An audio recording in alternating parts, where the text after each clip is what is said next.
I saw Michael standing there.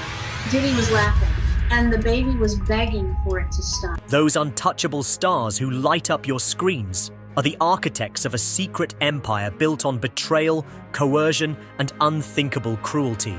On July 1st, 2025, in a Manhattan courtroom, Janet Jackson, the soft-spoken sister of pop royalty, tore through that illusion with 6 words that stopped time. "I can't stay silent any longer."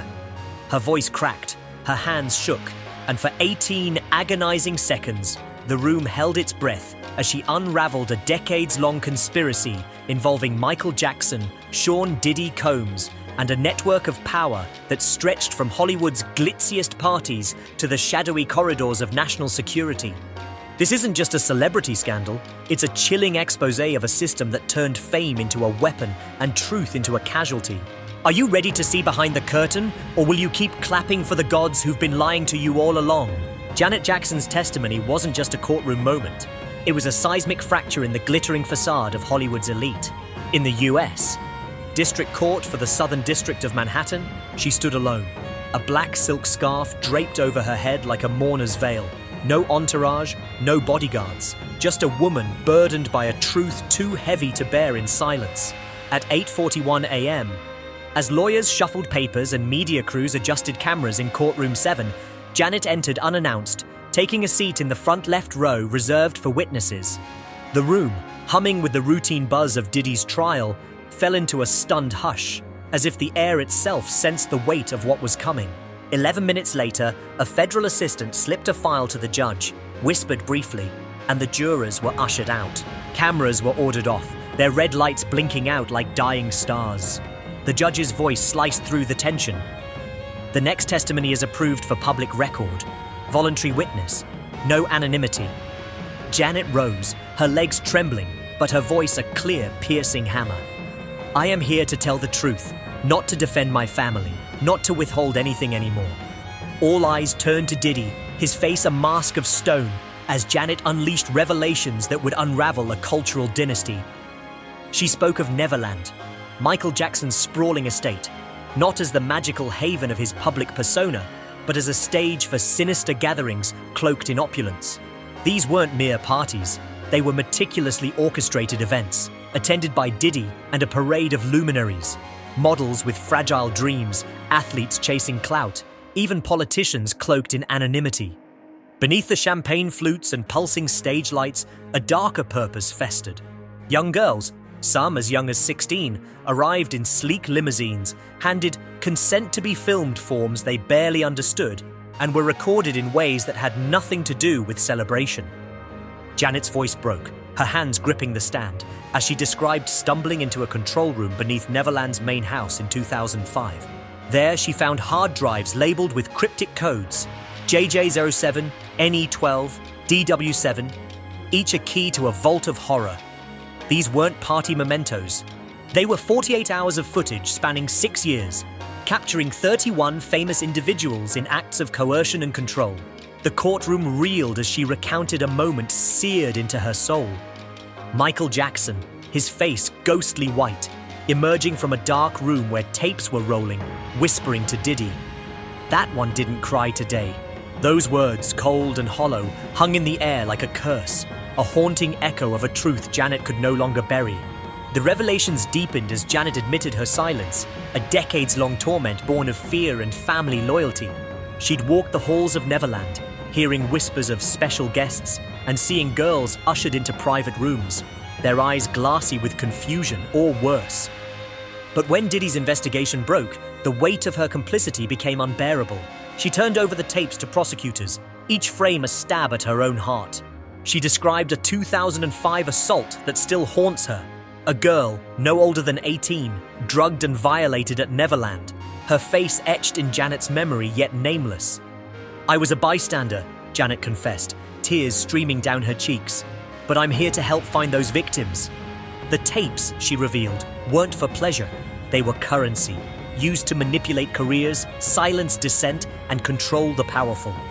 When Diddy's lawyer rose, his voice sharp, asking if the filmed individuals consented, Janet's response was a dagger through the room.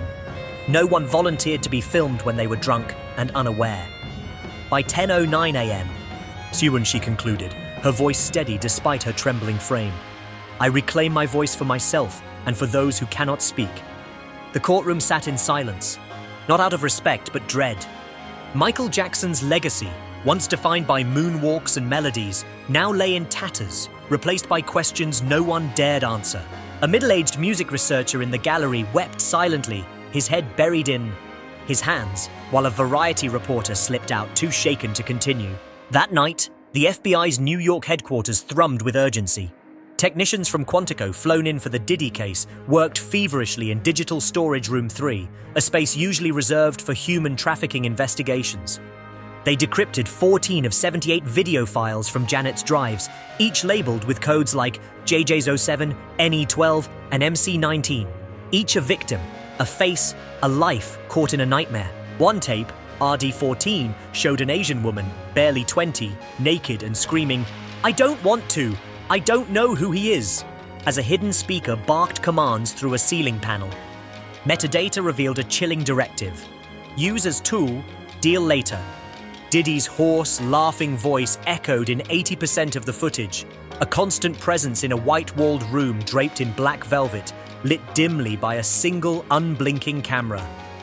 The FBI's hypothesis was grim. These tapes weren't for gratification, but for power, holding celebrities, influencers, and insiders hostage to their own recorded shame. 6 of the 14 identified victims were non-US citizens, lured to the US on performance visas, pointing to a trafficking ring disguised as entertainment. A Malibu estate linked to Oprah Winfrey appeared in the metadata, fueling Diddy's earlier claim that she was a coordinator. Oprah has remained silent, but the FBI issued a subpoena, citing evidence of affiliation. The investigation's scope widened, implicating not just individuals, but a system that thrived in the shadows of fame. The scandal deepened with a secret meeting in a Holmby Hills mansion in July 2004, rented under the name of an obscure entertainment company with a 17-page NDA barring staff from speaking for 50 years. Here, Michael Jackson, fresh from a Bahrain tour, and Diddy forged a dark pact. Internal audio, recovered from a basement drive, captured Michael's familiar whisper. If those tapes fall into the wrong hands, the entire empire collapses. Diddy's reply was cold. "That's why I keep them. No one dares contradict if there's evidence. I do this for control." A third party recorded the meeting from 3 angles, proving an unseen hand was orchestrating the operation. Janet, in supplemental testimony on day 32, recalled a 2005 birthday party at Neverland where her father received a USB drive from Diddy, hiding it in a coded safe beneath the wine cellar. "It's a ticket to silence forever," he laughed when she asked, his eyes avoiding hers. The FBI later found that safe, containing a German government-grade encrypted device with footage of Michael and Diddy sealing their alliance. Michael's chilling words, "If I go down, don't let those names go with me. They must be named," now cast doubt on his 2009 death. Was it truly health-related or a convenient silencing? The FBI, once certain, has partially reopened the investigation, haunted by the possibility of foul play. By June 9, 2025, the investigation zeroed in on Armand Keller, an Oscar-nominated director whose Hidden Hills mansion hid a soundproof fortress of depravity. Behind 3 layers of encrypted doors lay 12 wall-mounted hard drives, 2 servers, and a Hollywood-grade editing suite with a red Komodo processor and Avid software. Keller didn't just film, he scripted horror, directing victims to deliver lines for art showcased in European galleries under titles like The Ego in its primitive state or Body Detached from Soul. His file cabinets held lists of initials JL, Jennifer Lopez, WS, Will Smith, BK, Beyonce Knowles, SH, Steve Harvey, tied to handled videos or awaiting renegotiation.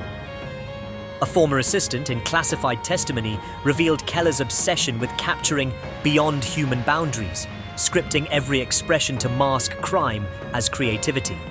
Hired by Diddy in 2003 after presenting a covert drug use documentary in Cannes, Keller's Zurich-based shell company, Anthropos View, received millions in consulting fees from US and UK firms, exposing a financial web that disguised coercion as art.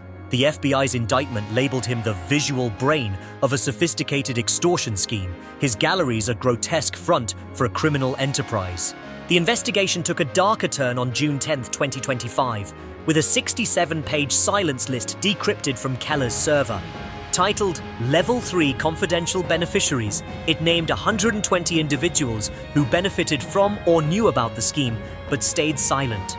Gayle King, Oprah's close colleague, topped the list, allegedly burying 2017 footage of a Holmby Hills party attended by senior figures. Jimmy Iovine, former Interscope CEO, funneled payments through a Cayman Islands fund tied to Michael Jackson's shell companies, aligning with Janet's testimony.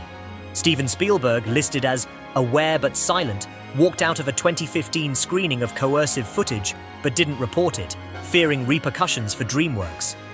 Britney Spears appeared as a potential victim, mentioning weird camera parties in 2007 during rehab at Promises Malibu, ignored by therapists who failed to log or report her claims. Oprah's 2020 video conference, vowing to knock down victims who spoke out, cemented her as a central figure. The list's fallout was swift.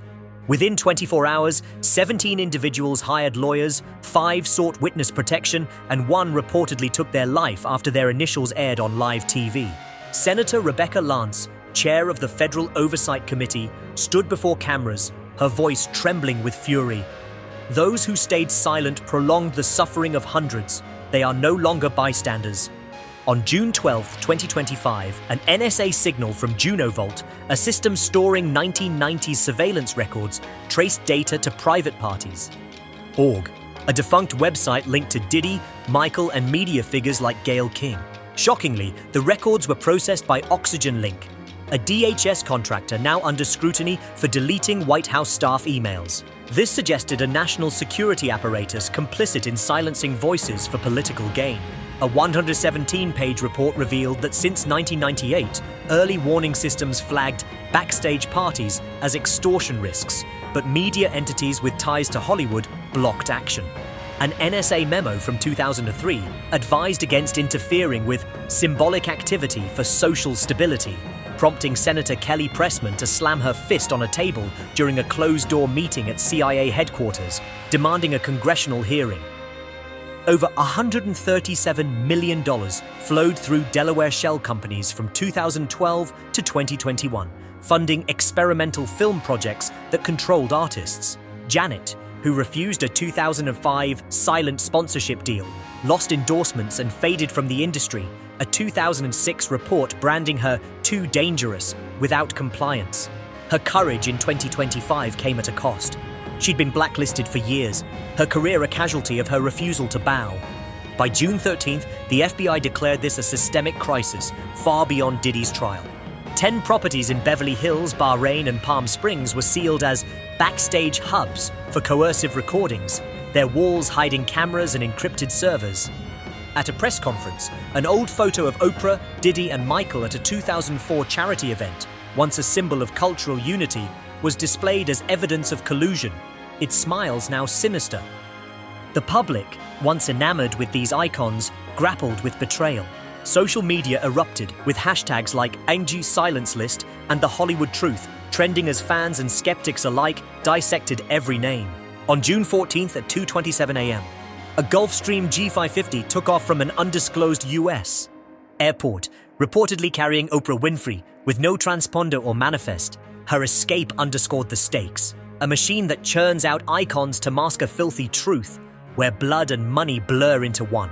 Janet's testimony opened a door to a maze where fame is a disguise, morality a mask, and the audience's applause a blindfold. If 120 knew and stayed silent, who else is complicit? Are the media corporations that buried stories, the agencies that erased records, or the fans who cheered without questioning to blame? Will you keep clapping for names like Oprah, or will you demand answers about the system that let this fester for decades? The truth is out. Don't let it slip back into the shadows. Choose to question, or risk being part of the silence that let this machine thrive.